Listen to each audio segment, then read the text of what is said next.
us help where help is needed. Joining hands won't pull too far. Let's develop serving spirit. Rotaries in Rotary. Let us show our care. Let us give for share. As the voice in Rotary. Let us show our care. Let us give for share. As the voice in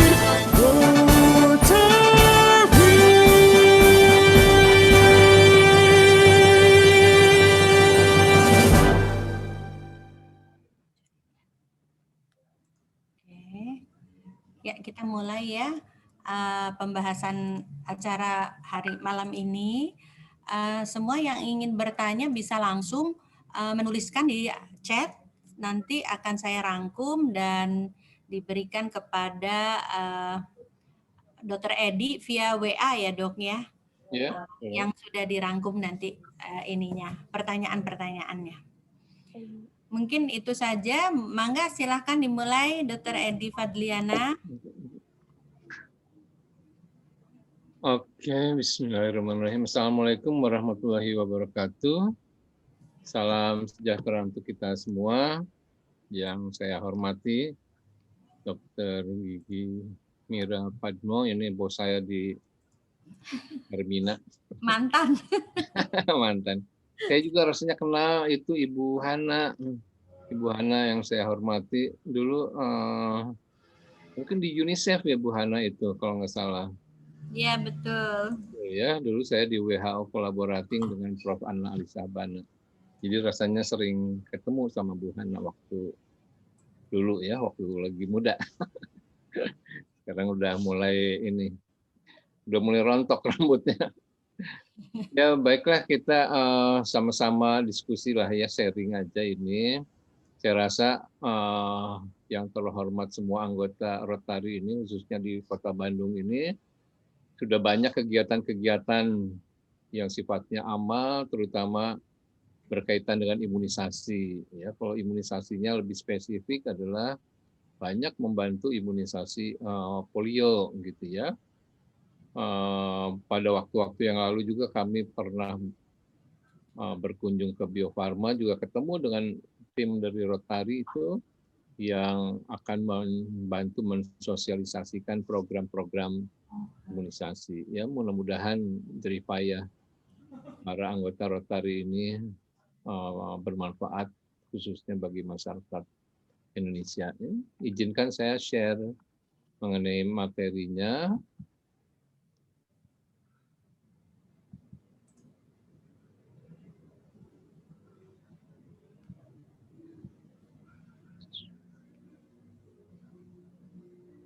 Ya.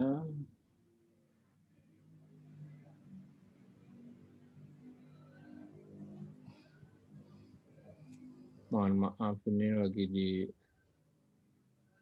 coba. Apakah ini sudah terlihat jelas? Kelihatan dok. Sudah bisa di screen apa namanya? Sudah slideshow belum? Slideshow-nya belum. Bentar ya, kok masih keluar dari desktop.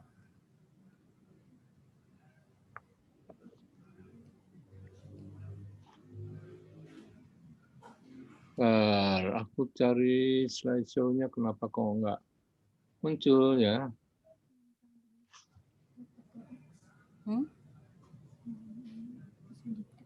Pandemik PPTX-nya diklik dok.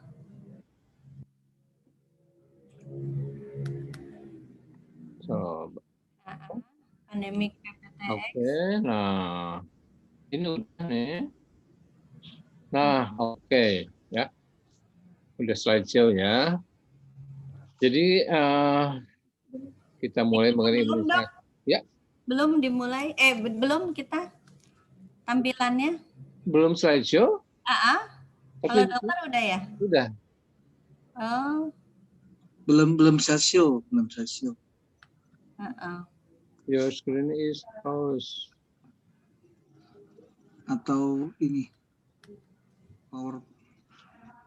Ininya harusnya digedein ya di sini. Tapi di saya udah slideshow ini ya. Oh, kenapa ya? Coba kita Punten tuh kalau digeser satu-satu atau manual aja. manual aja. Boleh deh. Nah, manual aja boleh. Dok, maaf tadinya sebetulnya itu tinggal di close dulu, berarti slideshow-nya udah ada. Oh, Tadi di close dulu, baru slideshow nanti akan. Oh iya, bener juga. Iya. Coba lagi boleh dok?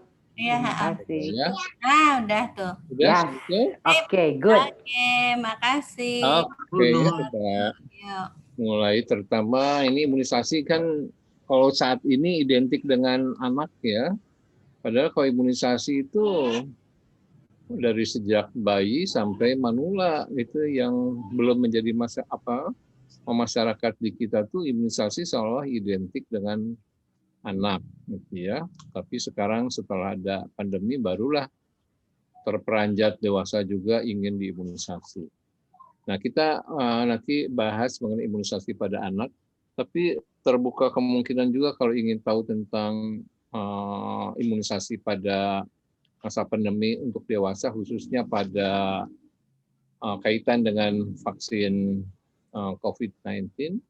Kebetulan saya juga sebagai ketua koordinasi ya untuk penelitian COVID-19 di Indonesia, khususnya di Kota Bandung.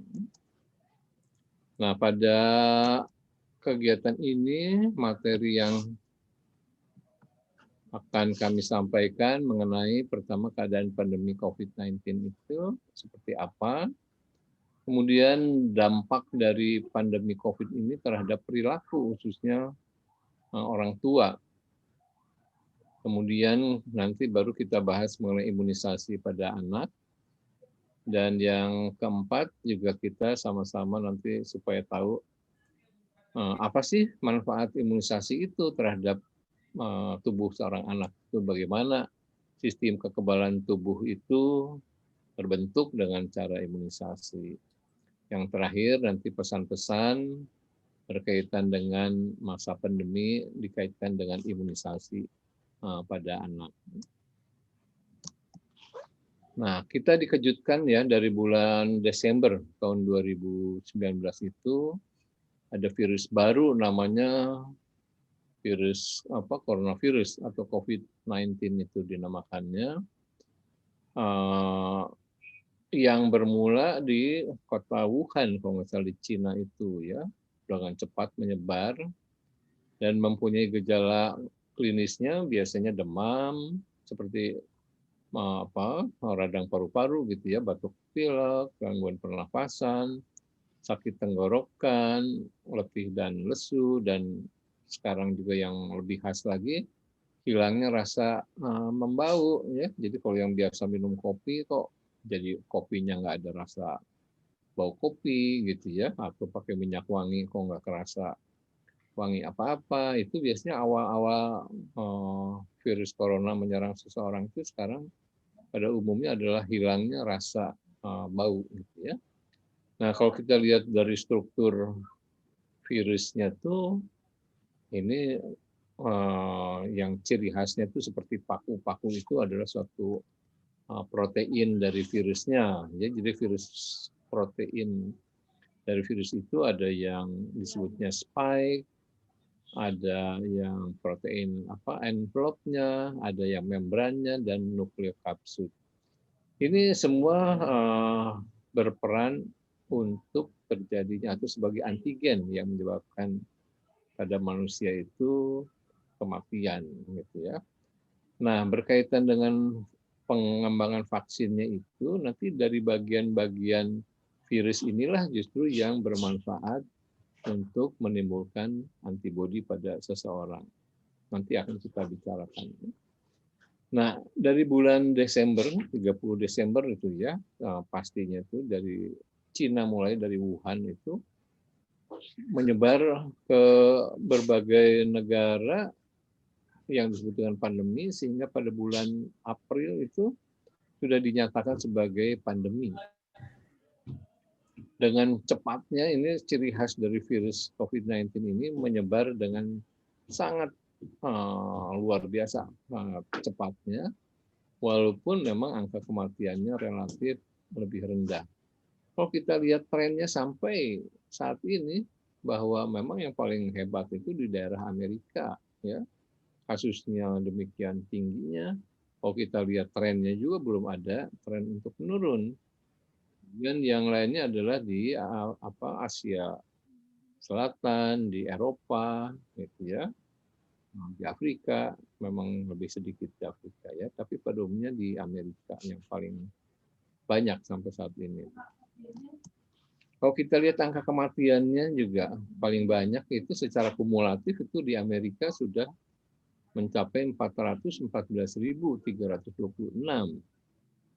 Sedangkan di Eropa 214.000 dan secara kumulatif di seluruh dunia itu sudah mencapai 761.779 yang meninggal dari ini 7 hari terakhir aja sebanyak 1.821.055 kasus. Nah, sampai saat ini para ahli juga belum tahu mau sampai kapan ini pandemi ini berlangsung gitu. Sekarang sudah diterapkan lockdown, jaga jarak, pakai masker, ya. Kemudian selalu cuci tangan, tapi kok nggak turun-turun. Nah, kan masyarakat itu sekarang udah menjadi apatis ya, kalau kita lihat udah cuek aja. Kita lihat misalnya di mall-mall sekarang lah ya, jangan jauh-jauh. Minggu yang lalu saya ke mall TSN, ya. Itu lautan manusia itu udah begitu padatnya, udah tidak memperhatikan lagi protokol kesehatan itu. Restoran-restoran udah demikian penuhnya, sudah tidak pakai masker, gimana mau makannya kalau pakai masker gitu ya. Nah, inilah justru kekhawatiran bahwa pandemi ini tidak akan selesai-selesai selama pola perilaku masyarakatnya tidak bisa bertambah baik. Kemudian kalau kita lihat di Indonesia juga, ternyata sampai sekarang itu konfirmasi itu sudah 448.118. Yang meninggal sudah 14.836.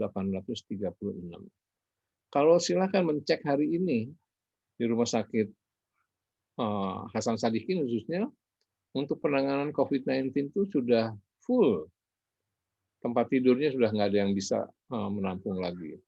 Sehingga rumah sakit lainnya yang mungkin biasanya tidak menampung, kayak Hermina, jadi juga harus menampung juga. Ya.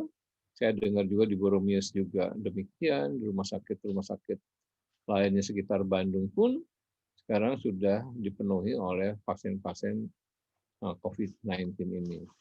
Lalu bagaimana kita itu harus bersikap gitu ya? Terutama ya kita harus memberikan contoh-contoh pola hidup yang baik supaya memang si virus ini bisa kita kendalikan. Nah, dengan adanya lockdown, dengan adanya penghentian mungkin ya pekerjaan itu karena perusahaan-perusahaan tidak mau rugi, semua aktivitas ekonomi seperti lumpuh gitu ya, toko-toko tutup, perdagangan tidak ada, penerbangan pun berhenti semuanya gitu, sehingga banyak orang-orang atau terutama orang tua itu kehilangan pekerjaannya. Dia punya uang hanya untuk mungkin beberapa bulan, selanjutnya dia tidak mempersiapkannya, sehingga sosial ekonomi keluarga itu menjadi sulit lah ya. Kita banyak keluarga-keluarga yang asalnya setengah mampu, mungkin jadi tidak mampu, yang mampu menjadi kurang mampu, yang kurang mampu tambah kurang mampu. Nah, keadaan pandemi ini menyebabkan kehilangan pekerjaan dan anggota keluarga ngumpul semuanya di rumah itu ternyata bukan solusi yang baik juga, gitu ya. Di saat orang tua stres, kemudian berkumpul dengan keluarga, maka pasti yang menjadi korban itu adalah anak. Ya, jadi anak itu biasanya tempat pelampiasan dari orang tua yang mengalami misalnya konflik atau stres, sehingga ini juga berdampak terhadap cakupan imunisasi. Jadi yang membawa ke tempat pelayanan kesehatan juga, selain orang tua juga takut membawa anaknya keluar dari rumah, kemudian tapi yang lebih penting karena di dalam rumahnya sendiri pada umumnya timbul konflik keluarga, jangankan untuk imunisasi, mungkin untuk makanan sehari-hari juga menjadi sangat sulit. Demikian juga walaupun pemerintah sudah banyak membantu, tetapi tetap rasanya masih kurang gitu ya, karena pandemi yang begitu berkepanjangan. Nah, berkaitan dengan imunisasi. Jadi imunisasi itu, khususnya pada anak, imunisasi adalah upaya menimbulkan atau meningkatkan kekebalan seseorang secara aktif. Nah, ini imunisasi itu secara aktif gitu ya. Artinya aktif ini tubuh bisa membentuk antibodi terhadap suatu penyakit. Sehingga apabila suatu saat terpajan dengan penyakit tersebut, ini tidak akan sakit atau hanya mengalami sakit ringan gitu ya. Nah, seringkali ini antara imunisasi dan vaksinasi itu kita istilahnya disamakan ya. Sebetulnya kalau pengertian imunisasi itu lebih ke arah proses memberikan kekebalannya, sedangkan pengertian vaksin itu, ya vaksin itu adalah suatu produk biologis ya, berupa mikroorganisme yang sudah mati atau tapi dilemahkan, atau bisa juga masih utuh bentuk virus atau bakteri atau bagiannya yang telah diolah berupa bisa juga toksin, dari toksin itu bisa dirubah menjadi toksoid, kemudian protein rekombinan itu bagian dari virusnya gitu ya, yang pada intinya nantinya apabila dimasukkan ke dalam tubuh seseorang itu dapat menimbulkan antibodi. Nah, kita lihat pada waktu yang lalu mungkin masih itu ya, kalau generasi yang udah sepuh sudah tahu mungkin dulu mengalami ya, melihat bahwa di seluruh dunia itu timbul suatu wabah cacar itu yang menimbulkan wajah itu seperti bopeng-bopeng dan rusak ya. Namun dengan keberhasilan program imunisasi cacar itu, maka di seluruh dunia itu tahun 1980 itu imunisasinya di stop. Nah, itu salah satu keberhasilan ya, karena penduduk dunia itu sangat ketakutan atau melihat wajahnya demikian rusaknya, sehingga berbondong-bondonglah masyarakat untuk membawa anaknya khususnya ke tempat pelayanan imunisasi, dan setelah mendapatkan imunisasi tentunya mereka tidak terkena, dan tahun 80 itu imunisasi polio, imunisasi cacar itu di seluruh dunia di stop. Nah, bagaimana dengan polio ya, khususnya dari Rotary ini yang khusus membantu program imunisasi polio. Sebetulnya di Indonesia itu sejak 2006 itu udah tidak ada, dan Indonesia itu sudah bebas polio dari tahun 2014. Nah, tetapi dalam perjalanannya berkaitan dengan masih ada negara-negara yang berkonflik, misalnya Pakistan, Afghanistan, gitu ya, masih terdapat virus-virus polio liar yang bisa menyebarkan ke seluruh dunia. Gitu. Bagaimana landasan hukumnya untuk imunisasi itu, khususnya untuk anak? Kalau kita lihat Undang-Undang Dasar 1945 pada pasal 26B itu ayat 2, bahwa setiap anak itu berhak atas kelangsungan hidup, tumbuh dan berkembang, serta berhak atas perlindungan dari kekerasan dan diskriminasi. Kemudian juga dari Undang-Undang Perlindungan Anak tahun 35 tahun 2014 bahwa perlindungan anak adalah kegiatan untuk menjamin, melindungi anak dan hak-hak agar dapat hidup, tumbuh kembang, berpartisipasi secara optimal sesuai dengan harkat dan martabat manusia.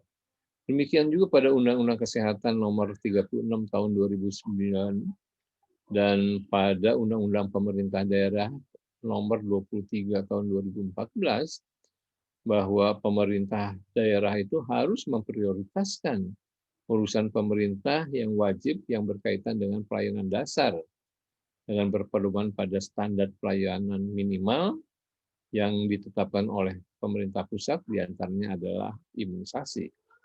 Jadi kesimpulannya bahwa imunisasi itu sebetulnya bukan mau atau tidak mau, tapi imunisasi itu adalah wajib diberikan kepada bayi dan anak untuk mencegah sakit, kecacatan, dan kematian akibat penyakit-penyakit yang dapat dicegah dengan imunisasi. Karena kalau ada keluarga-keluarga atau banyak keluarga yang tidak mau imunisasi, nah ini menjadi sumber penularan untuk anak-anak yang ada di sekitarnya. Kemudian setiap kali kita memberikan vaksin, tentunya kita juga harus tahu apa itu isi vaksin. Jadi secara umum bahwa vaksin itu pertama berupa zat aktif antigennya, ini bisa virus, bisa bakteri, bisa virusnya dimatikan atau dilemahkan, demikian juga bakterinya bisa hanya bagian dari bakteri sebagian atau seluruh komponen bakterinya. Kemudian ada juga zat tambahannya sebagai penguat ini fungsi vaksin. Ada adjuvan, itu zat yang bisa meningkatkan antibodinya. Kemudian ada pelarutnya, ada untuk stabilizernya, ada untuk mencegah kontaminasi, ada trace komponen atau residual komponen, ada buffernya untuk mempertahankan pH-nya, dan ada surfaktannya. Sehingga masing-masing komponen itu bisa menimbulkan reaksi, terutama reaksi ikutannya. Kemudian kalau kita lihat dari jenis vaksin dan sifatnya juga kita harus tahu, karena sangat berbeda gitu ya, sifatnya. Misalnya vaksin ini pada umumnya terbuat dari vaksin bakteri dan vaksin virus. Kemudian bakteri itu ada bakteri yang hidup atau ada yang bakteri yang dimatikan. Yang hidup ini maksudnya hidup dilemahkan, sedangkan yang lainnya adalah vaksin yang inaktivasi itu dimatikan. Contohnya vaksin bakteri yang hidup dilemahkan adalah BCG. Kita tahu BCG itu untuk mencegah penyakit TBC, ya, yang biasanya diberikan pada anak itu di lengan sebelah kanannya. Biasanya timbul jaringan parut ini ya bekasnya itu. Sedangkan virus yang hidup dilemahkan biasanya oral polio vaksin yang diteteskan ya, atau vaksin campak, MMR, varicella atau yellow fever. Ada juga vaksin bakteri yang di inaktivasi itu dimatikan, yaitu difteri, pertussis, ada kolera, meningococcus, pneumococcus, hemophilus influenza tipe B, atau yang lainnya adalah tifoid. Sedangkan vaksin virus yang dimatikan bisa juga ada influenza, rabies, hepatitis B, hepatitis A, dan IPV itu adalah inactivated polio vaksin ya. Jadi untuk khusus untuk vaksin polio itu ada dua macam. Yang virus hidup itu OPV itu yang diteteskan, sedangkan yang virus mati itu yang disuntikan adalah IPV. Nah, ini mempunyai sifat yang sangat berbeda. Kalau virus yang hidup atau virus atau bakteri yang hidup, dia vaksinnya sensitif terhadap suhu panas sehingga harus disimpan di suhu yang selalu dingin. Sebaliknya, kalau yang vaksin yang dimatikan, dia tidak boleh membeku, itu akan rusak dengan pembekuan. Nah, ini kita tahu sama-sama sasaran imunisasi pada bayi ya berdasarkan Peraturan Menteri Kesehatan nomor 12 tahun 2017. Jadi manakala seorang ibu baru melahirkan itu dalam waktu 24 jam hendaknya sudah mendapatkan imunisasi hepatitis B. Kemudian pada usia 1 bulan sudah mendapatkan BCG dan polio yang pertama. Kemudian 2 bulan ini DPT, difteri, pertusis, tetanus, hepatitis B, dan hemofilis influenza tipe B, serta polio yang kedua. Usia 3 bulan, DPT, hepatitis B, HIV, polio yang ketiga. Kemudian 4 bulan, DPT, hepatitis B, HIV, ini ditambah dengan polio 4 dan IPV. Jadi diharapkan pada usia 4 bulan itu mendapatkan polionya 2 jenis, ya, yaitu oral yang diteteskan dan yang disuntikan. Sedangkan pada usia 9 bulan diharapkan mendapatkan campak dan sekarang sudah dirubah menjadi ditambah dengan rubella, measles rubella. Kemudian, nah ini yang penting, setelah dapat imunisasi dasar juga harus ada lanjutannya pada usia 18 bulan itu diharapkan semua bayi-bayi itu mendapatkan imunisasi ulangan DPT, hepatitis B, HIV, dan campak atau measles rubella pada usia 18 bulan. Dan selanjutnya bahwa vaksin-vaksin yang diberikan pada saat bayi itu banyak yang tidak mencukupi sampai usia sekolah. Contohnya adalah difteri. Ya, difteri itu tidak cukup untuk melindungi anak-anak usia sekolah kalau tidak diimunisasi ulang. Maka ada program yang disebut BIAS, yaitu Bulan Imunisasi Anak Sekolah. Itu kelas 1 SD diberikan campak atau MR pada bulan Agustus. Sedangkan diberikan vaksin difteri tetanus ini bulan November. Kemudian kelas 2 itu diberikan tetanus difteri bulan November, dan kelas 5 juga diberikan tetanus difteri bulan November. Juga kita cermati ada di DT, ini D besar, T besar, ada T besar, D kecil. Ini merupakan isi dosisnya tersebut. Kalau T besar, D kecil, komponen difterinya itu adalah 1/10-nya, jadi jauh lebih sedikit. Sedangkan yang D besar, T besar ini komponennya sama dengan komponen bayi untuk imunisasi dasar. Nah, kaitan dengan program polio, khususnya Rotary di seluruh dunia itu kan sangat membantu keadaan vaksin polio. Jadi vaksin polio 0 itu ada istilahnya vaksin polio 0, itu polio oral saat bayi pulang kalau dirawat di rumah sakit. Kalau lahir di rumah sakit, nah ya kalau lahirnya di rumah bidan biasanya diberikan imunisasi polio itu pada saat usia 1 bulan. Ya. Kemudian vaksin polio 1, 2, 3 dan booster itu yang diteteskan, dan nanti pada saat kunjungan 4 bulan itu ditambah dengan IPV. Ya. Nah, dalam program imunisasi polio itu ada yang disebut endgame polio. Jadi beralih. Jadi polio itu yang asalnya oral itu komponennya 3 komponen, itu P1, P2 dan P3 dirubah menjadi 2 komponen, P1 dan P3. Ini kenapa harus dirubah? Karena komponen yang P2-nya itu adalah yang paling banyak justru dari vaksin tersebut bisa menyebabkan kelumpuhan.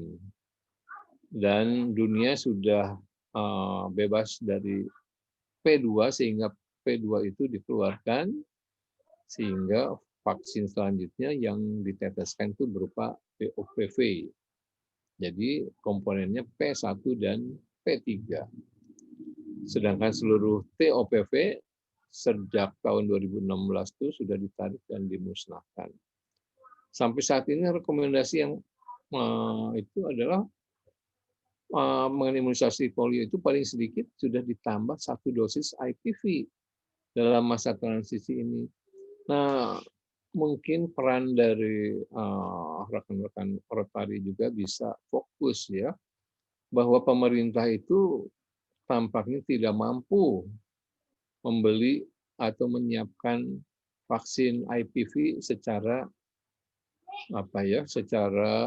menurut cakupan atau menurut kebutuhannya, karena IPV ini masih impor dan masih mahal.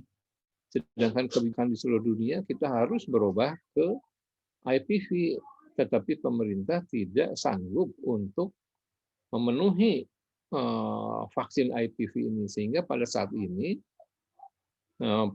program pemberian imunisasi IPV, program imunisasi polio itu sering tidak optimal, hanya diberikan oral polio virus vaksin, jadi yang diteteskan aja, tanpa diberikan suntikan IPV, gitu ya. Diharapkan dunia itu bebas tahun 2018 sebetulnya, tapi sampai saat ini belum tercapai, gitu ya. Nah, kalau kita lihat jadwalnya tadi, jadwal yang dikeluarkan oleh Kementerian Kesehatan, sedangkan ini jadwal yang dikeluarkan oleh Ikatan Dokter Anak Indonesia, pada intinya hampir sama, hanya ada tambahan-tambahan vaksinnya, ada rotavirus, ada influenza, ada MMR, ada tifoid, ya. Ini adalah vaksin yang dibutuhkan atau melengkapi vaksin-vaksin yang diberikan pada saat imunisasi dasar mengikuti program. Jadi untuk jadwal imunisasi rekomendasi Ikatan Dokter Anak Indonesia ini digunakan manakala seseorang itu datang ke tempat praktek dokter, sedangkan di tempat pelayanan kesehatan pemerintah pada umumnya menggunakan jadwal imunisasi yang dikeluarkan oleh Kementerian Kesehatan. Nah, kita belajar bagaimana sih kalau setelah diimunisasi itu kok bisa kebal seseorang itu terhadap penyakit. Sebetulnya secara alami kekebalan seseorang itu ada 2 jenis, kekebalan aktif, ada kekebalan pasif. Ini keduanya berlangsung pada setiap orang, gitu ya. Artinya kekebalan aktif itu tubuhnya yang membuat antibodi sendiri, sedangkan yang pasif itu diberikan dari luar. Kita lihat contohnya. Jadi kalau seseorang anak sudah kontak dengan yang menderita sakit, kalau dia tidak mengalami sakit, dia mempunyai kekebalan terhadap penyakit tertentu. Misalnya terhadap yang seringlah influenza lah. Seorang anak kontak dengan dewasa influenza, tapi dia tidak terkena dan dia mempunyai antibodi terhadap influenza. Itu disebut dengan kekebalan aktif yang alamiah. Jadi ada kemungkinan dia tidak sakit, tapi besar kemungkinan dia kalau kalah dalam peperangan itu, dia akan menjadi sakit. Atau kekebalan aktif buatan. Nah, buatan ini dia tidak usah mengalami sakit, tetapi dia punya kekebalan. Contohnya adalah imunisasi. Jadi ada 2 sih untuk kekebalan itu. Dia seorang anak itu kontak dengan yang sakit atau diberikan imunisasi. Jadi silakan mau pilih yang mana itu. Sedangkan yang pasif, nah pasif itu kalau misalnya seorang bayi baru lahir, itu melekat pada bayi tersebut antibodi yang dibawa oleh dari ibunya diturunkan ke anaknya. Biasanya dalam beberapa bulan akan turun dengan drastis sehingga perlu segera dilakukan imunisasi. Atau dari ASI juga mengandung komponen kekebalan secara pasif. Sedangkan komponen kekebalan pasif buatan misalnya diberikan suntikan imunoglobulin. Misalnya kalau seorang ibu menderita hepatitis B, maka segera setelah lahir, selain diberikan imunisasi hepatitis B, juga diberikan imunoglobulin. Ya, itu secara konsep Dasarnya gitu ya. Jadi kekebalan itu ada yang aktif, ada yang pasif. Aktif tubuh membuat sendiri, pasif didapatkan dari luar. Nah, kita lihat ini ya. Ini secara mudahnya, jadi kalau seseorang anak itu diberikan vaksinasi, maka akan timbul reaksi antibodi, ada yang humoral, ada yang istilahnya seluler, gitu ya, dua jenis itu. Jadi antigen atau vaksin yang masuk ke dalam tubuh itu nanti di dalam tubuh akan diikat oleh antigen presenting cell namanya itu ya. Dibawalah ke sel-sel untuk kekebalan itu ada sel B dan sel T namanya itu ya. Nah, yang penting pada akhirnya bahwa sel B ini akan menghasilkan sel plasma dan sel memori. Di mana sel plasma itu menghasilkan antibodi. Sedangkan yang sel T itu juga akan nantinya menghasilkan sel memori. Nah, ini komponen humoral inilah yang bisa diperiksa kadarnya. Sedangkan yang seluler sebetulnya setiap kali imunisasi ada komponen humoral dan seluler, namun selulernya sampai saat ini masih belum ada yang terstandar untuk pemeriksaannya. Jadi intinya dari gambar ini, setelah seorang anak itu diimunisasi, maka pada produk akhirnya seorang anak itu akan mempunyai antibodi yang spesifik, terhadap virus atau bakteri tertentu dan adanya sel memori, gitu ya. Ini sel memori ini sangat penting. Kalau dia terpapar untuk yang kedua kalinya, maka sel memori itu dengan cepat menyuruh sel plasma untuk membentuk antibodi dalam waktu singkat dalam jumlah yang sangat banyak. Demikian ya, jadi sel memori itu sel untuk mengingat. Kalau dia ketemu dengan virus yang sejenis, dia maka akan berespon dengan cepat. Gitu ya. Nah, kenapa imunisasi itu harus diulang-ulang? DPT harus 3 kali, ya, kemudian campak juga harus diulang, ya. Pada umumnya vaksin-vaksin itu harus diulang. Karena seperti ini kita lihat bahwa seorang anak itu setelah diimunisasi, maka akan terbentuk imunoglobulin, istilahnya awalnya M, kemudian imunoglobulin G, ya. Nah, imunoglobulin G inilah yang terutama berfungsi untuk mencegah kalau ada vaksin atau virus yang masuk, maka imunoglobulin G itu akan berespon untuk menangkal penyakit tersebut. Tetapi dikaitkan dengan waktu, maka imunoglobulin itu G itu terutama akan turun. Nah, kalau turun, maka dia tidak mempunyai nilai proteksi, tidak memberikan kekebalan terhadap virus atau penyakit tertentu, ya. Maka dia harus diimunisasi ulang. Tapi ada keuntungannya bahwa imunisasi yang ulang itu akan jauh lebih tinggi nilainya daripada imunisasi yang pada saat pertama. Sehingga imunisasi ulang itu bermanfaat untuk proteksi jangka panjang. Inilah dasarnya kenapa sih harus diulang-ulang, ya seperti kayak gini ya prinsipnya, karena berkaitan dengan waktu itu akan turun imunoglobulin yang spesifik terhadap virus atau bakteri tertentu.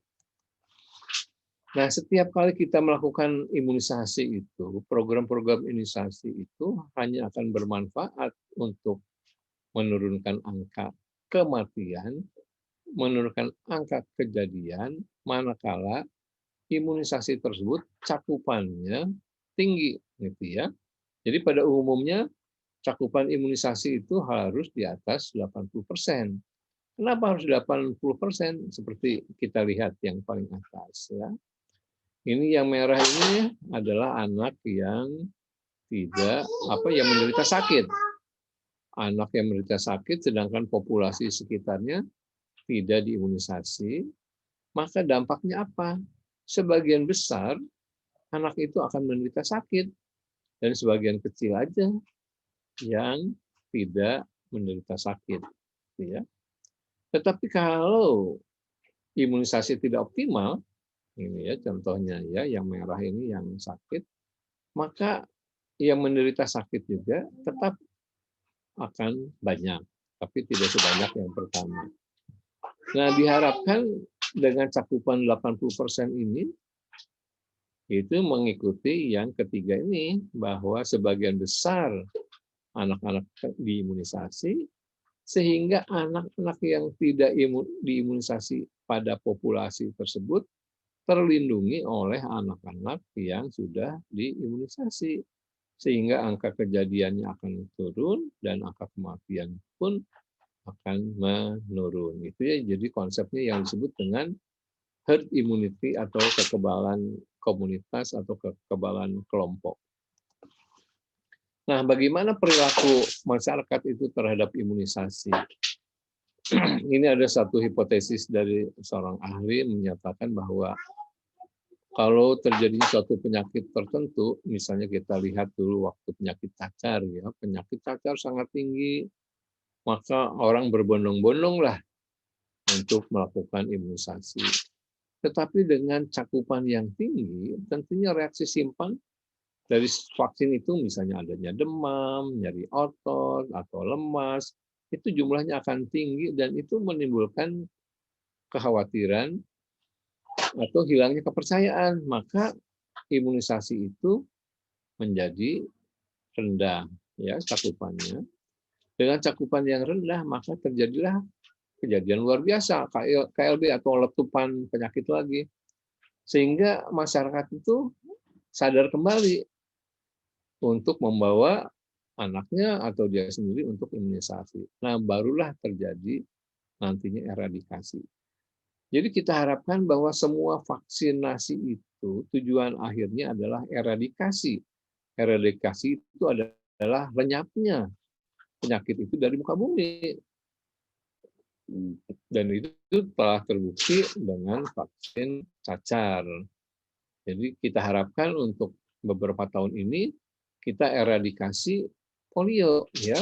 Setelah kita bebas polio, kita beralih ke vaksin yang disuntikan, kemudian nanti secara bersama-sama atau serempak di seluruh dunia akan menghentikan vaksinasi polio karena dunia sudah bebas polio. Nah, sebagai pesan-pesan dari khususnya Ikatan Dokter Anak Indonesia ini berkaitan dengan masa pandemi, bagaimana apakah anak itu tidak diimunisasi? Jadi anjurannya bahwa dalam melaksanakan imunisasi ini, jadi anak itu harus tetap imunisasi. Karena apa? Kalau tidak mendapatkan imunisasi khusus pada saat pandemi, maka selanjutnya akan terjadi letupan kejadian luar biasa penyakit, gitu ya. Nah, bagaimana untuk meminimalkan dampak tersebut? Itu diusahakan mengatur jadwal waktu kedatangan. Misalnya ke rumah sakit udah bisa itu dulu ya, bikin appointment. Misalnya di rumah sakit Hermina sudah jadwalnya tuh sudah ditentukan, sudah terpisah antara yang sakit maupun yang sehat. Tempatnya juga sudah terpisah sehingga tidak menimbulkan kekhawatiran orang tua. Khususnya di wilayah dengan kasus COVID-19 yang tinggi, diusahakan tentunya ada petugas yang menanyakan apakah ada kontak dengan anggota keluarga, karena di sini kan apabila kontak, terutama kontak yang erat, itu ada prosedur dari Kementerian Kesehatan atau Dinas Kesehatan untuk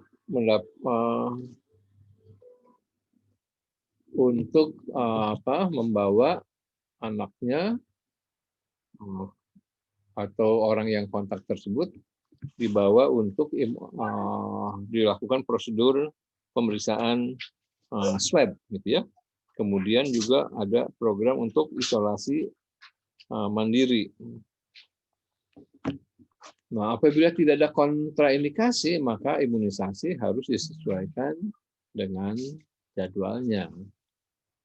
Dan diusahakan tentunya petugas itu mengatur, memisahkan antara anak yang sakit dan anak yang sehat yang akan diimunisasi ke ruangan tunggu dan ruang layanan yang berbeda. Pada waktu-waktu yang lalu kan datang ke tempat praktek dokter itu yang sakit maupun yang sehat disatukan. Jadi saat ini tidak boleh disatukan, harus dipisahkan antara ruangan anak yang sakit sama anak yang sehat yang akan diimunisasi. Kemudian harus disediakan juga hand sanitizer atau bak cuci tangan dengan sabun, air mengalir, agar orang tua dan anak dapat mencuci tangan ketika baru datang dan akan pulang ke rumah. Demikian juga kursi ruangan tunggu harus diatur sedemikian rupa agar jarak antara penunggu itu sekitar 1-2 meter, ya. Nah, anak yang sudah bisa berjalan kan sering lari-lari sana sini. Tentunya pada saat di tempat pelayanan imunisasi itu bisa dijaga agar tidak kontak, terutama berhubungan dengan anak-anak yang sedang sakit. Ya. Jadi jauhi orang yang sedang batuk pilek atau sakit apapun juga. Dan dokter yang petugas kesehatan yang berusia lebih dari 65 tahun itu dianjurkan tidak berhadapan langsung dengan pasien, tetapi menyebarluaskan tentang keilmuan tentang pencegahan pandemi COVID-19 ini. Nah, sebagai pesannya, memang kalau tidak ada perlu keluar rumah, sebaiknya pada saat pandemi ini keluarga itu untuk tinggal di rumah. Atau kalau sampai terpaksa harus keluar, jangan lupa pakai masker, jaga jarak, tangan sering dicuci, kerumunan dihindari. Ini saya coba bikin itu ya, jembatan keledainya. Kalau pakai sekarang ini yang digembor-gemborkan kan ada 3M, 4M, kok sama aja. Memakai masker, menjaga jarak, mencuci tangan, menghindari kerumunan. Nah, itu kan susah menghafalnya. Tapi kalau manjat, nah anak-anak kan sering kali manjat ya, manjat ke, nah, memakai masker selalu, jaga jarak, tangan sering dicuci, ke-nya tuh kerumunan dihindari. Itu mungkin lebih gampang kerjanya. Ini saya lihat contohnya dari itu ya, Rotary Kota Bandung ini ya, beberapa waktu yang lalu, waktu Polio Day, ini mereka membuat suatu gerak jalan atau mengajak masyarakat pada intinya memberikan sosialisasi tentang manfaat imunisasi polio. Demikian juga dengan waktu itu wali kota ya, masih wali kota Pak Ridwan Kamil itu beserta Ibu itu untuk kampanye polio. Di situ juga banyak dari anggota-anggota Rotary Kota Bandung ikut serta mensukseskan kegiatan untuk program imunisasi polio. Mungkin itu yang bisa saya sampaikan. Nanti mungkin lebih baik kita banyak berdiskusi. Demikian Dr. Mira, silakan untuk dipandu selanjutnya. Ya, terima kasih Dr. Edi. Ini sudah kita jadi sama-sama menyimak dan sudah paham lagi tentang konsep kekebalan tubuh ketika seseorang itu diberikan diharapkan mempunyai kekebalan baik itu aktif maupun pasif, di mana aktif itu dari alamiah, bisa juga dari buatan setelah imunisasi, dan dikatakan pasif alamiah itu diturunkan dari ASI, dan pasif berikutnya adalah diberikan muncul imunoglobulin ya, globulin setelah diberikan imunisasi juga. Nah, ini ada beberapa pertanyaan Dr. Edi, yaitu yang pertama saya oke, sanskrit ya. Tentang ini di masyarakat itu masih ada waham bahwa anak itu tidak perlu diimunisasi. Mungkin diharapkan tadi ada sepintas di mention tadi tentang herd immunity gitu. Nah, bagaimana ini kita kiat-kiat mengatakan kepada orang-orang yang punya waham tentang ini, kata jitunya apa ini ya, supaya mereka tetap mau membawa anak-anaknya imunisasi gitu. Ya. Itu yang pertama. Mungkin bisa dijawab langsung, Dok. Masih ada 3 atau 4. Ya. Ya memang mungkin satu-satu aja ya, Dokter Mira ya. Ya. Supaya kelas ya, kita nyantai aja. Jadi memang pada intinya petugas kesehatan atau masyarakat yang aktif memberikan penyuluhan itu kuncinya harus jujur gitu ke masyarakat lainnya dalam memberikan penyuluhan itu. Ya memang imunisasi itu ada keuntungannya dan ada juga efek sampingnya atau reaksi ikutannya. Misalnya setelah imunisasi DPT ya atau pentabio itu bisa timbul kejang pada anak-anak yang misalnya demamnya terlalu tinggi atau yang punya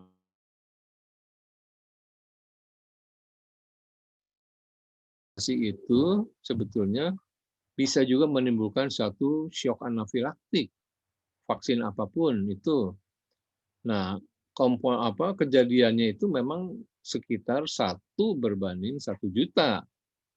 Nah, ini nggak bisa dihindari gitu ya. Hal-hal seperti kayak gitu. Oleh karena itulah, setiap petugas kesehatan yang akan melakukan imunisasi itu harus dia sedia manakala terjadi reaksi yang ikutan yang berat atau yang sangat kita tidak harapkan, yaitu terjadinya reaksi hipersensitif atau terjadinya shock anafilaktik. Jadi setiap petugas kesehatan manakala dia melakukan imunisasi harus juga siap melakukan penanganan shock anafilaktik. Di antaranya demikian. Nah, kalau terjadi 1 aja kasus shock anafilaktik yang tidak tertangani, maka dengan cepat menyebar anak yang sehat, datang ke tempat pelayanan, malah pulang dalam keadaan misalnya sakit berat atau tidak bernyawa, itu menimbulkan dampak yang sangat panjang untuk masyarakat lainnya tidak diimunisasi. Oleh karena itulah imunisasi itu kita harapkan bahwa imunisasi itu diberikan hanya kepada anak yang sehat. Anak yang sehat yang diimunisasi itu. Dan tentunya kedua adalah petugas sudah harus siap apabila terjadi sesuatu yang tidak diharapkan. Sehingga kepercayaan masyarakat itu akan selalu tetap terjaga. Ya, tapi dari hipotesis yang dikemukakan tadi oleh para ahli, bahwa memang dengan kejadian yang tinggi, masyarakat akan berbondong-bondong melakukan imunisasi, tetapi dengan adanya kejadian ikutan yang lebih tinggi, kemudian masyarakat akan mengendurkan program imunisasi itu. Setelah terjadi KLB, barulah timbul kesadaran kembali untuk membawa anaknya untuk imunisasi, barulah terjadi eradikasi atau kasus penyakit tersebut hilang dan imunisasi dihentikan. Jadi banyak itu peranan tokoh agama khususnya gitu ya. Karena banyak pedagang-pedagang yang mengaitkan dengan agama itu yang kita hambatan. Misalnya di lapangan itu ingin menjual jinten. Jinten itu apa sih? Istilahnya habatus sauda kalau nggak salah itu ya.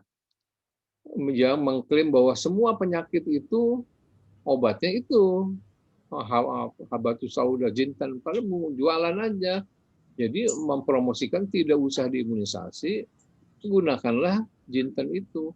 Nah, itulah yang saya sangat sedih karena dikaitkan dengan agama, padahal nggak ada urusannya dengan agama. Dia mau menjual hanya mengkait-kaitkan sama agama supaya dagangannya itu laku. Ya, mungkin itu dulu sementara. Ya, jadi kalau ada tadi eh, apa ya istilahnya jinten atau alternatif itu kita menjawabnya bahwa itu penelitiannya belum apa ya, kalau kita bilang di kedokteran kan evidence based ya. Ya, Tapi kalau di masyarakat mungkin nggak ngerti.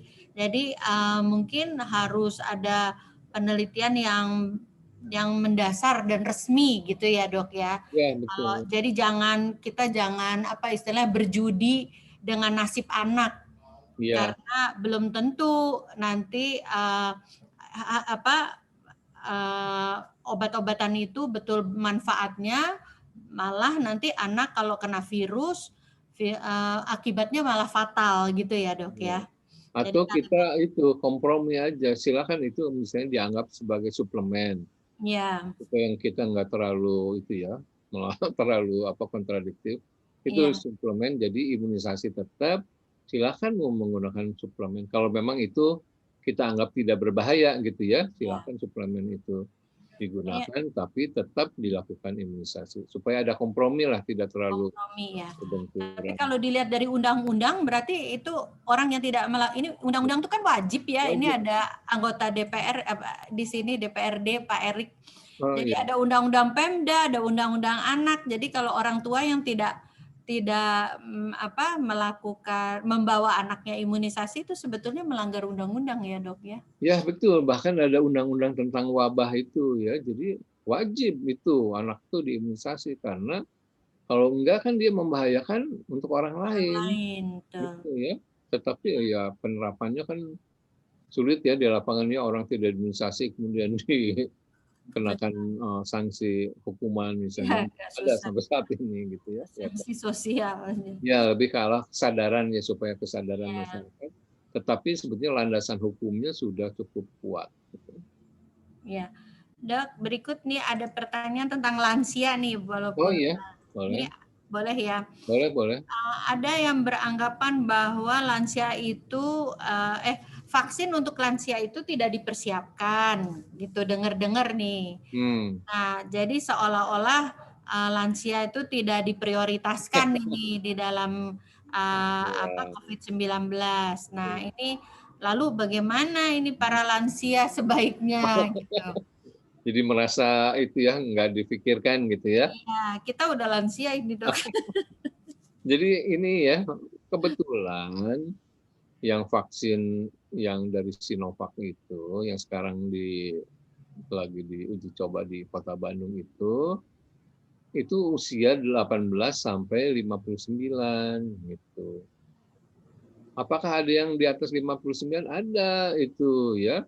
Penelitiannya di China itu hanya baru sampai fase 1-2, belum fase 3-nya. Jadi nanti akan waktunya tuh akan sampai ya. Nah, di atas 59 pada umumnya tuh sudah banyak komorbid sehingga penelitian ini akan sulit dilaksanakan. Ya contohnya sebetulnya di Bandung aja kami pada subjek yang di atas 50 tahun itu banyak yang tidak bisa diikut-sertakan dalam penelitian, terutama karena penyakit itu hipertensi. Di Kota Bandung tuh banyak banget ya yang hipertensi. Yang atas 50 tahun jadi nggak bisa dimasukkan. Banyakan jajan kali, Dok. Iya, gimana? Banyakan jajan. Jajanannya enak-enak. Ya mungkin ya jajanan katanya enak-enak ya. Tapi di atas 59 bisa dibayangkan komorbidnya. Tapi pada suatu saat itu akan ada ya. Ini kan prioritas dulu karena angkatan dianggapnya angkatan kerja gitu ya. 1859 itu menjadi prioritas pertama. Nanti juga ada yang untuk anak di bawah 18 tahun juga. Hanya kan ini vaksinnya itu bisa dibayangkan ya, kalau vaksin itu sebetulnya untuk siap untuk di masyarakat itu memerlukan waktu sekitar 15 tahun. Yang normalnya tuh 15 tahun. Dari mulai ada penyakit sampai vaksin siap disuntikan ke masyarakat itu 15 tahun. Nah sekarang dari bulan Desember 2019, sekarang 2020 belum selesai, udah mau hampir 6 vaksin, 7 vaksin, sebentar lagi bulan depan mungkin sudah mulai beredar.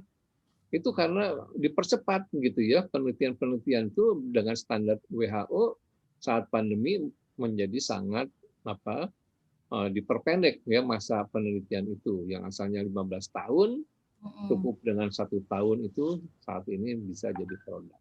Tetapi itu awalnya 18 sampai 59 tahun dulu gitu ya. Mungkin tahun depan sudah ada yang untuk di atas 59.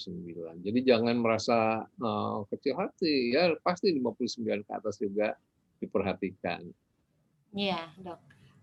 Ini kan banyak yang udah bisa bikin vaksin ya, Dok ya sebetulnya. Betul. Kalau melihat berita-berita tuh dari BBC dari Pfizer udah bisa, lalu dari Rusia, dari Cina gitu. Nah, apakah kita kekurangan gitu ya? Apa nggak bisa beli sendiri gitu secara apa ya istilahnya? Secara nggak harus dari pemerintah gitu, kita sendiri gitu. Oh iya, nah itu ya. Jadi harus kita tahu bersama bahwa vaksin itu sebelum digunakan secara massal harus melalui tahap-tahap dulu. Ada pra-clinical trial itu pada binatang dan laboratorium ya, itu udah dianggap aman. Barulah pada relawan fase 1 gitu ya. Kemudian hanya beberapa puluh relawan itu. Kemudian fase 2 beberapa ratus, itu untuk lihat bagaimana kekebalannya, bagaimana keamanannya.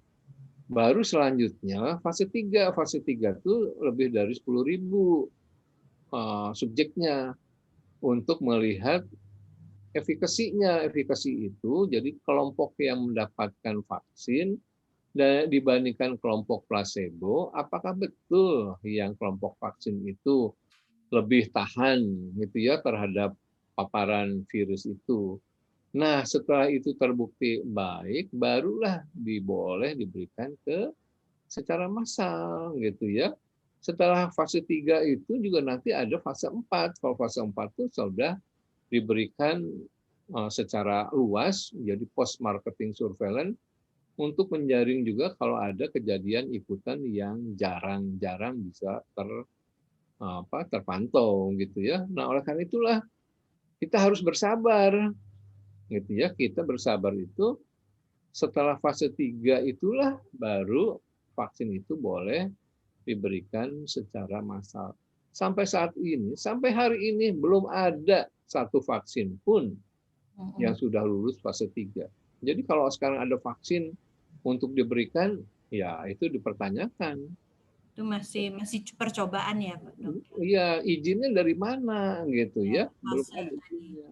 Nah, lain kalau di China, ya di China itu baru fase 1-2 dia dengan oleh Badan POM-nya itu dia memberikan imunisasi secara terbatas, misalnya untuk tentaranya, untuk polisinya, untuk pegawai negerinya gitu.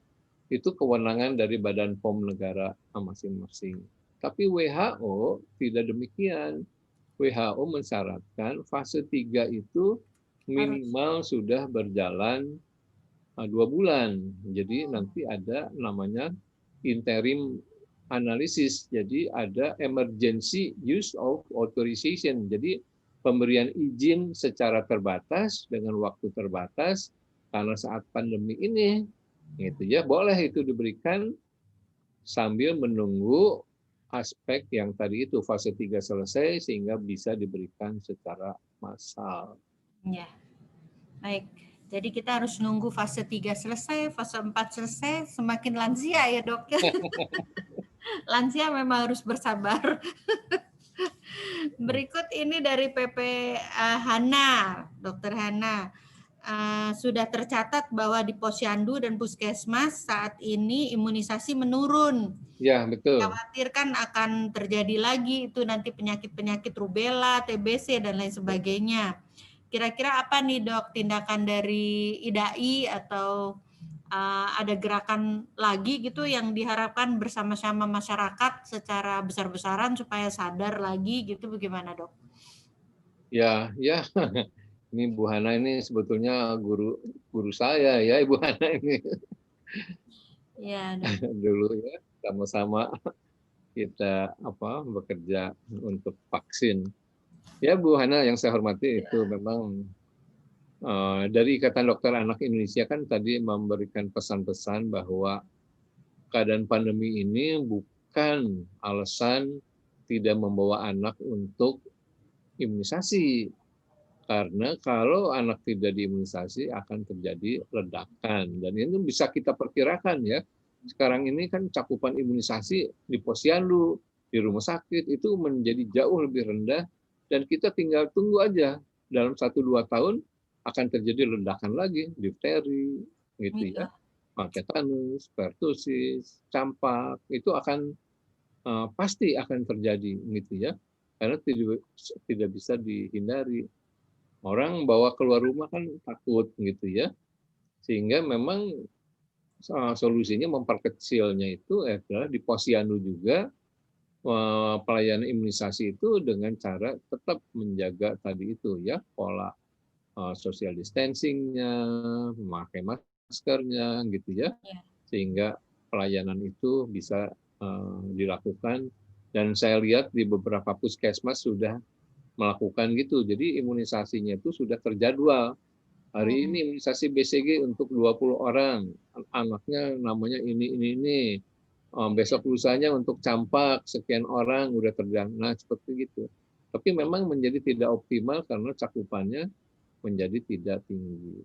Kemudian tadi yang Bu Hana menanyakan yang kasus di Papua, itu yang saya tahu karena itu makanya penggunaan OPV itu ya, oral polio vaksin itu, jadi virus yang virus hidup yang dilemahkan, ternyata virus vaksin polio itu bisa menyebabkan kelumpuhan manakala di daerah tersebut pertama cakupannya rendah, yang kedua terjadinya mutasi. Jadi kalau seorang anak itu mendapatkan vaksin polio yang hidup itu yang diteteskan, itu di dalam fesesnya kan mengandung virus polio ya, virus polio vaksin yang dibuang ke lingkungan. Nah, virus polio yang dibuang ke lingkungan itu dia bisa dengan enterovirus lainnya, istilahnya kalau bahasa awamnya berselingkuh katanya ya.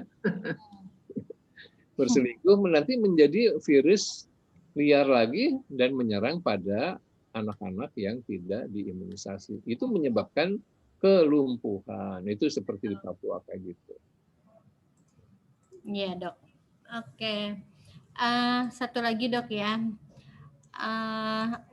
Kalau di dalam COVID-19 ini pandemi, prevalensi fatalnya pada anak itu sebetulnya sejauh mana ya Dok ya?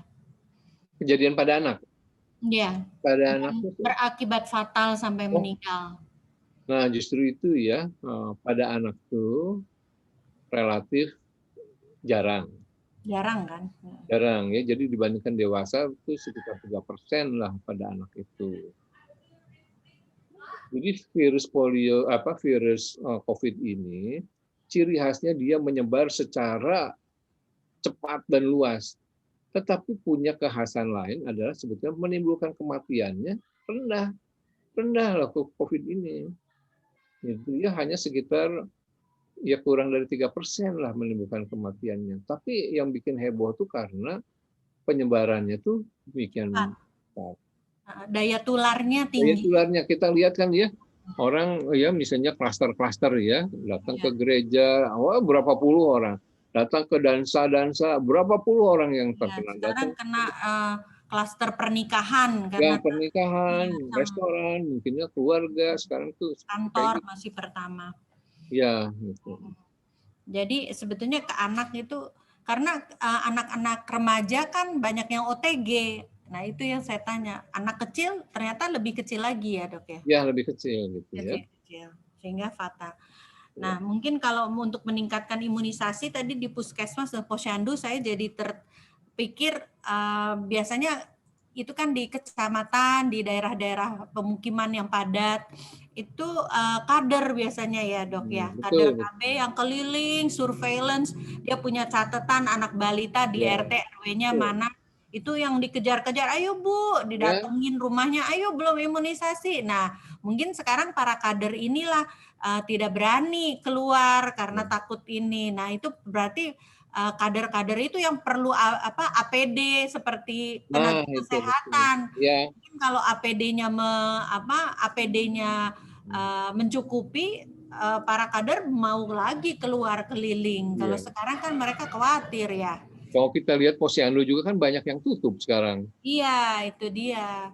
Jadi harusnya Posyandu itu kader itu dianggap nakes tenaga kesehatan, bukan hanya yang di puskesmas atau yang formal di rumah sakit, tapi yang non formal ini yang kurang diperhatikan ya. Kita lihat aja ya, tenaga kesehatan taruhlah di Rumah Sakit Hasan Sadikin.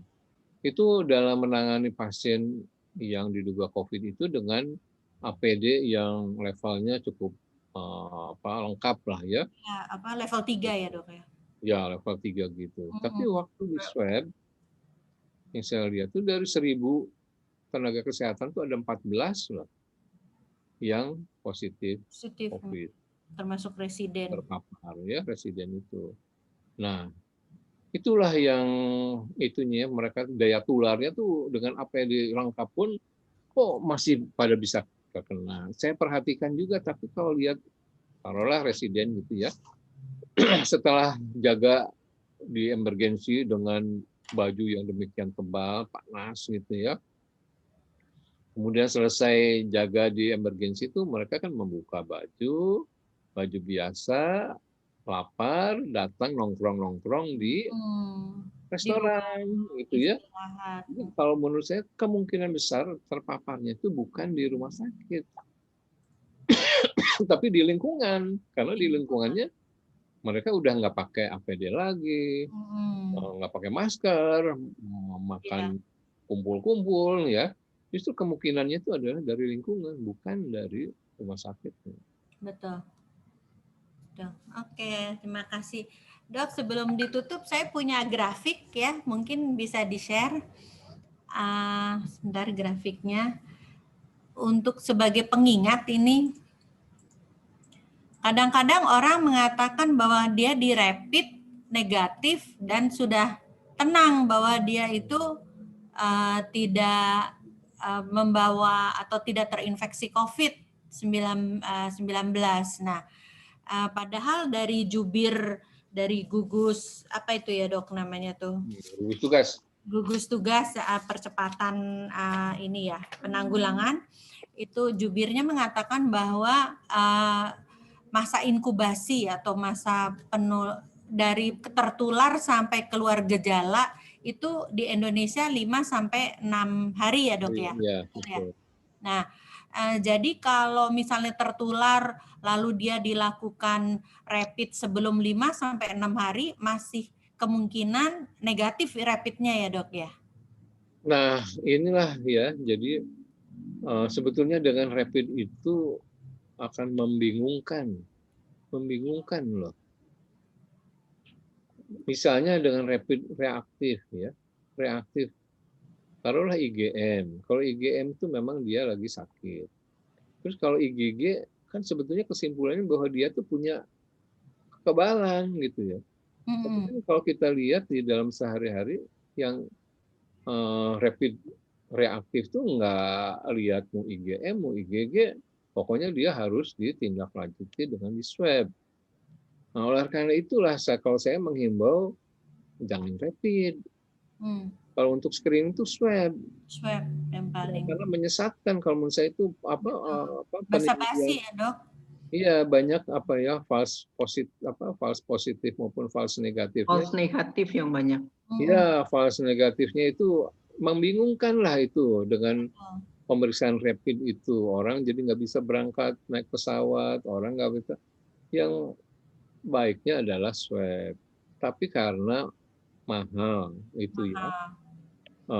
kita lihat ya swab memang keterlaluan di kita tuh ya, biaya swab itu 2,5 juta. Iya, Padahal sekarang udah oleh 9. pemerintah dihitung-hitung 900.000 juga udah punya untung. Iya. Jadi selama berapa bulan tuh keuntungannya sekian juta dari satu aja orang. Nah, sekarang sedang dikembangkan rapidnya itu dalam bentuk bukan antibodi tapi antigen. Jadi virusnya ya dengan biaya sekitar 150.000. Jadi mungkin dalam beberapa minggu lagi ke depan ada rapid yang baru tapi bukan antibodi tapi antigen. Antigen ya, Dok. Lebih sensitif gitu ya. Bukan diambil dari darah tapi tetap sama diambil swab dulu, hanya pemeriksaannya tuh antigen dan dalam waktu 10 sampai 15 menit udah bisa ada hasilnya. Wah, itu beruntung ini sekali ya, kemajuan ya. Ya, Yang kemajuan berguna. gitu. Ya. Oke. Mungkin waktu juga udah 8:30, kita udah lelah semuanya dari pagi berkegiatan. Terima kasih ya Dokter Edi. Ya, sama-sama. Salam buat Bapak dan Ibu. Ya, Sehat selalu. Usia Bapak sekarang udah berapa ya, Dok? 93 ya kalau nggak salah. Alhamdulillahirabbil alamin ya. Biasanya aktif banget di Rotary itu saya lihat ya. Kegiatan di Rotary, wah di mana-mana itu ya ikut gitu. Tapi sekarang lebih sepuh. Iya, jadi ayah 93. Ya. Kalau Ibu? Sekitar 85. Oh ya, itu pasangan ini ya, duo power. Kemana-mana berdua, alhamdulillah. Ya, betul. Ya, sebelum ditutup kita foto bersama ya, dibuka semuanya ininya, videonya. Nanti kita berikan mana? Aba-aba ya, 1, 2, 3. Udah? Cukup semua? Oke, terima kasih Dokter Edi. Ya, sama-sama. Nanti ada souvenir kita kirimkan ke rumah. Salam untuk semua Rotary ya. Harus semangat terus, bantu terus tentang COVID. Jadi kepikir ya. tuh ya, PP Ratu ya, membagikan APD ke kader Posyandu supaya mau keliling lagi. Betul, setuju. Dia nggak kepikir tuh kemarin-kemarin cuman ngasihnya ke tenaga kesehatan. Ya, betul. Dari diskusi ini, terima kasih semua. Mohon maaf kalau ada kekurangan dari penyelenggaraan. Kita berharap semua sehat, keluarga dan para member. Selamat malam semua. Ya, selamat malam ya. Assalamualaikum warahmatullahi wabarakatuh. Waalaikumsalam. Terima kasih, Dok. Ya, sama-sama. Mari. Terima kasih. Ya, sama-sama. Salam sehat. Salam sehat. Amin. Dadah semuanya, izin pamit. Thank you Presmira RCB. Thank you, ilmunya bermanfaat. Thank you, Bapak Ratu. Selamat buat Rotary Club Bandung. Ya. Thank you, Bidisem. Sehat ya. Alhamdulillah. Ini ada AG Paul juga, terima kasih. Tetap semangat semuanya ya. Insya Allah selalu. Dalam. Bye-bye. Bantu Digi Assalamualaikum. kita agar